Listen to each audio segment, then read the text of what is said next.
Hi everyone, welcome back to my channel Mouni crazy blogs. అందరూ ఎలా ఉన్నారు? అందరూ బాగుండాలని మనస్ఫూర్తిగా కోరుకుంటున్నాను.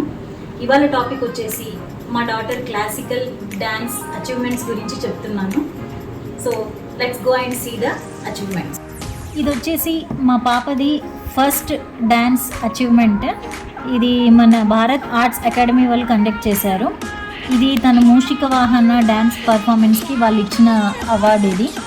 So this is her first award. ఇది వచ్చేసి ఇది చిన్నజీయ స్వామి ఆశ్రమం దగ్గర తను డ్యాన్స్ పర్ఫార్మెన్స్ చేసింది. ఇది సెకండ్ టైమ్. ఇది అప్పుడు స్వయంగా చిన్నజీయ స్వామి గారే తన చేతులతో మా పాపకి ఇది అవార్డు ఇచ్చారు. We are very proud of her and we are very happy to say that he gave her award. ఇది మాకు చాలా ప్రెషస్ ఇది చెప్పాలంటే. ఇది వచ్చేసి తన థర్డ్ షీల్డ్. ఇది విజేత వాళ్ళు కండక్ట్ చేసిన డ్యాన్స్ కాంపిటీషన్లో ఇది తన థర్డ్ క్లాసికల్ డ్యాన్స్ పర్ఫార్మెన్స్కి తనకు వచ్చిన షీల్డ్. ఇది వచ్చేసి తన ఫోర్త్ పర్ఫార్మెన్స్. ఇది సేమ్ మళ్ళీ రవీంద్ర భారతిలోనే ఇచ్చింది. దాదాపు 2-3 టైమ్స్ తను రవీంద్ర భారతిలోనే పర్ఫామ్ చేసింది క్లాసికల్ డ్యాన్స్. ఇది వచ్చేసి తన fourth dance performance Bharat arts academy వాళ్ళే కండక్ట్ చేశారు.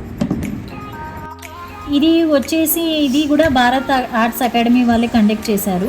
కాకపోతే ఇది మన కూచిపూడి కళా వైభవం నుంచి ఇది మన గిన్నీస్ వరల్డ్ రికార్డ్స్లో పర్ఫామ్ చేసింది. సో ఇది కూడా మాకు చాలా we are very proud to say that Guinness world రికార్డ్స్లో కూడా తన పేరు ఉంటుంది అనేది. So we are very happy. దీన్ని కూడా మన గిన్నీస్ బుక్ వాళ్ళు కళాకార్ బుక్ ఆఫ్ వరల్డ్ రికార్డ్స్ నుంచి పాపకి ప్రజెంట్ చేశారు. షీల్డ్తో పాటు వాళ్ళు ఈ సర్టిఫికేట్ కూడా ఇచ్చారండి. ఈ సర్టిఫికేట్ వచ్చేసి భారత్ ఆర్ట్స్ అకాడమీ వాళ్ళే రవీంద్ర భారతిలో మా పాప 10th యానివర్సరీ సెలబ్రేషన్స్లో పార్టిసిపేట్ చేసినప్పుడు వాళ్ళు ఈ సర్టిఫికేట్ ప్రజెంట్ చేశారు. ఈ వీడియో కనుక మీకు నచ్చినట్లయితే లైక్ చేయండి, షేర్ చేయండి, కామెంట్ చేయండి and don't forget to subscribe my channel. Thank you.